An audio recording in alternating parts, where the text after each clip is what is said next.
Boy by Queen. Now I just freshly printed out this from Music Notes. So it's the first time I think I've heard it too. I just gave it a quick listen. I don't think I've actually heard this one. Cool tune.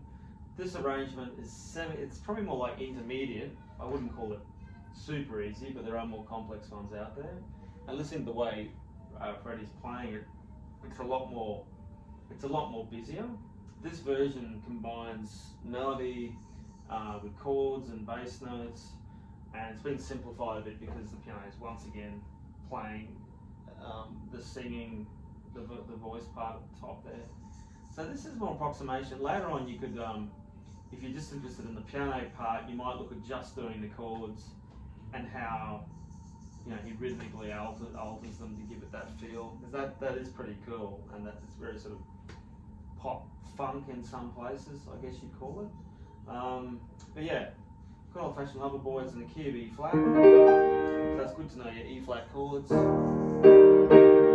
used to playing them in arpeggio inversions, E flat root position, a first inversion, a second inversion, and occasionally a four-note version might be useful here. But we'll stick it to.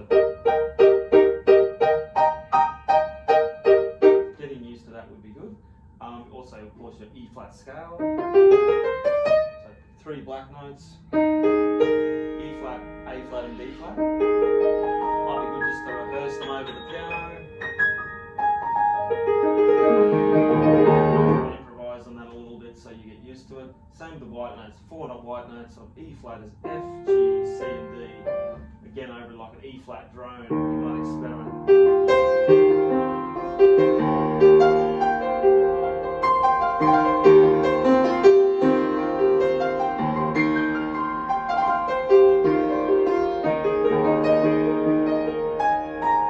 For those who haven't seen, I like to sometimes use improvisation to start to learn a scale or a key, just primarily looking at the blacks, the whites, and getting used to those simple patterns, as well as your standard doing your scales as well.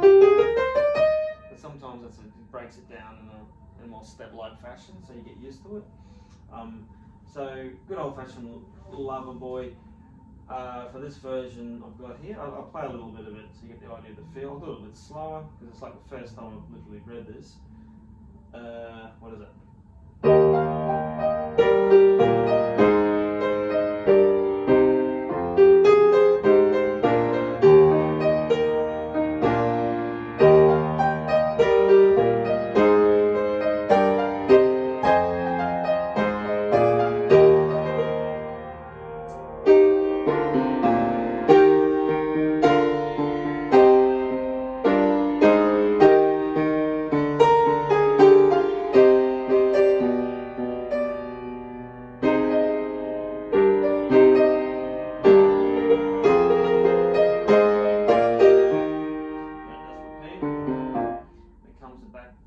Come around, second time bar. And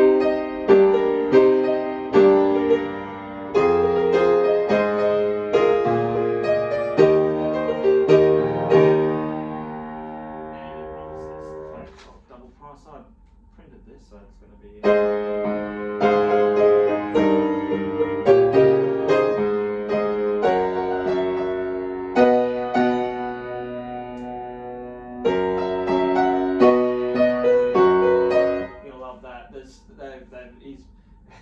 He's changed to C flat major. It's very rare you see that, but this is an example.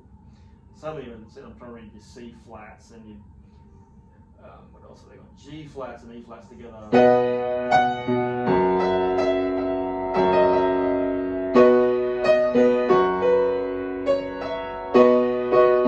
But it's easy to sort of think about in B major if you can get your head around that.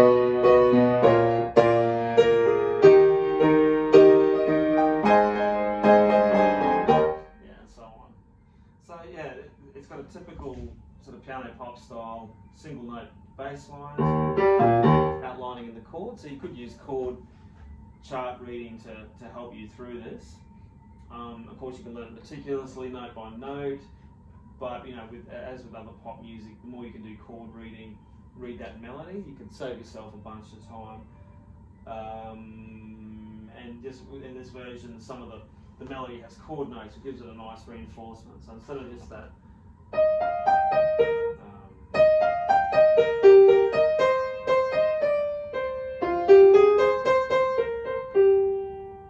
add a little bit of chord to it. So again, if you're reading your chord at the top, you'll notice it says E flat. So underneath, he's got an E flat chord under that E flat note, but it's in its first inversion, meaning G's at the bottom. So that's just what you have to be aware of as you're playing it. It's usually on like strong beats of the bar or some sort of chord reinforcement. So like it sounds like.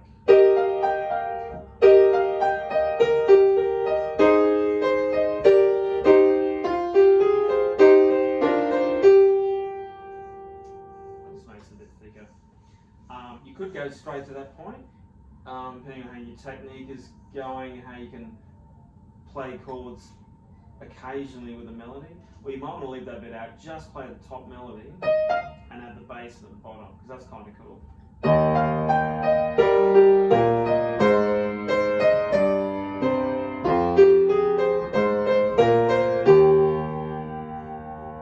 Before getting to the whole.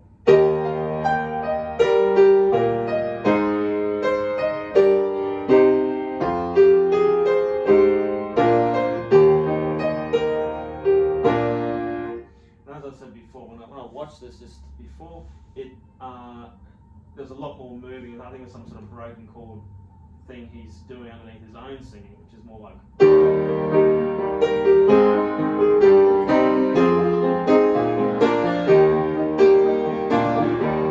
Which in some ways, like I find it a lot easier to do that, but we're trying to do the melody as well. So yeah, that's what you're trying to do here. But when you start adding chords underneath melodies like that, you end up doing a lot of the melody with your top three fingers, 3, 4, and 5 for the majority of the work. I guess that's why they've left it out in places, probably to make it simpler too. But you are using, when you hit the chords, it's most likely going to be a 3 on the top, possibly a 4 like that. E flat chord, you've got 3 for the A flat chord, you've got 3 the G minor, probably got 4 at the top, C minor, 5. And moving on, the A flat, or like technically an A flat major 7, B flat, 4 at the top. Yeah, so it's important to realise fingering. This is where sometimes video tutorials can lack, whereas we don't, I guess on the overhead cam you can see that more. But it's something you often have, it's useful to have music for and noted on music what fingers you're using. So it stays consistent and you're not constantly chopping and changing fingers, which inevitably creates this vagueness in your learning and playing, and it never really, you never really settle on anything. So the sooner you can sort out this fingering, the more likely the muscle memory will kick in and you won't have to think about what fingers you're using. You just use that finger and stick to it.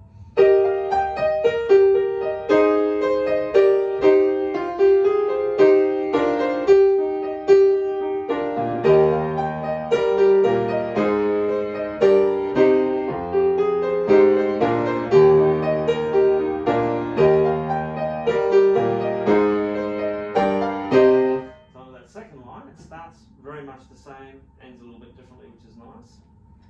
You've heard this before.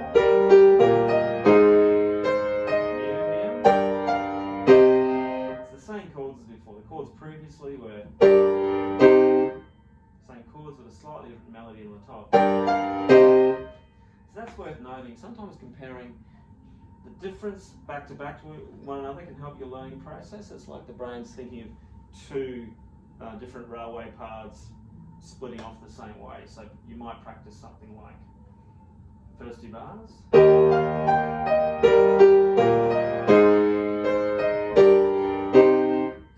Then you might jump ahead straight to bars 1, 2, 3, 4, bars 5 and 6. Do it again, it'll be very similar.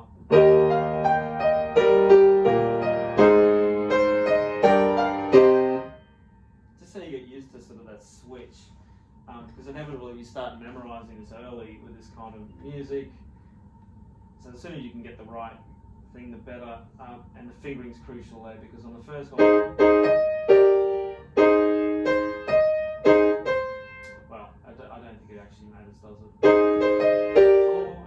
ones. Oh, it does actually. So the first one, you've got that A, so bar 2, I'm talking about, you've got the A flat chord, you've got 3 at the top, on the C, and that'll move to C to E flat on the 5, 3, 5. Whereas in bar 6, I would put the 1 on the C when you change it. You start on 3 at the top again on C, then move to 1 to take you off the top here. And so on. Those little differences are worth, studying, comparing, putting back to back. What else have you got down here? You've got this very quick dotted rhythm. You're cracking on, well, that says moderately. It's still it's a fast moderately, isn't it? Bit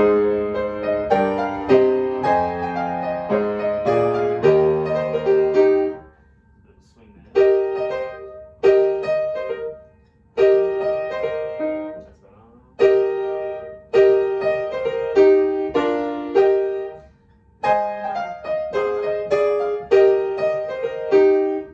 There's some rhythms there to get right in the right hand.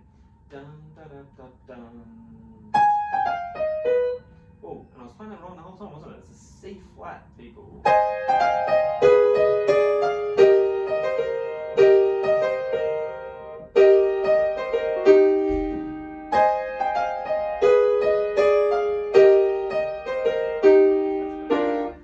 Interestingly, F. That's quite interesting chord change, isn't it? F minor, A flat minor. Apologies for that. That was a mistake I was playing. I must have played that a number of times for you, and someone out there going, "That's wrong. That's wrong." And yeah, I was playing that wrong. So I'm very sorry about that. It is a C flat, and that wonderful C flat we think about. It gets me even after all this time. C flats still hard to sort of process quickly on the fly. That does sound pretty cool, doesn't it? And then you get into this. Is it the chorus? Is it or the build up? Where it's like a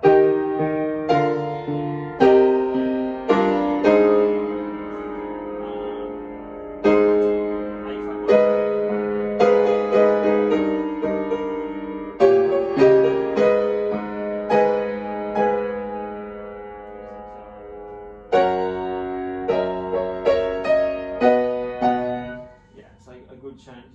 Obviously, it's challenging for me. I'd imagine that's going to catch a few people out. Going through the chord structure is a useful thing. So look at those bar chords at the top. So we've just passed on page 3.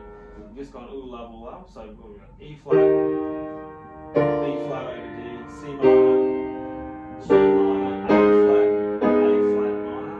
Nice change. E flat over G, E flat 7, back to A flat minor, and G flat 7.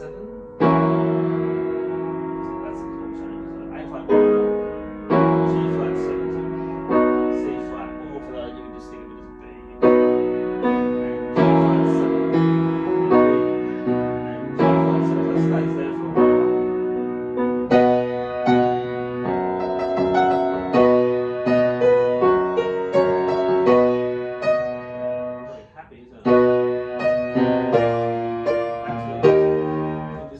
Back to E flat. Yeah, it's wonderful chord progression.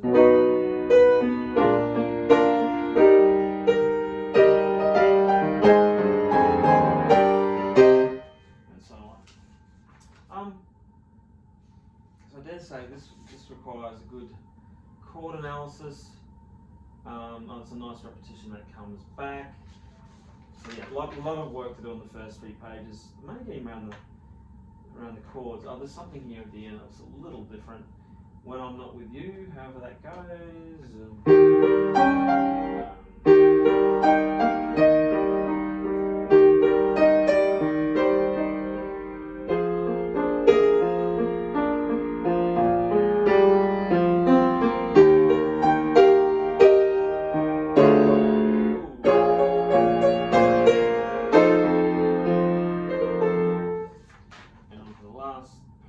What happened on page 6? Gee, this is a long list, 6 pages here. Back to F minor now.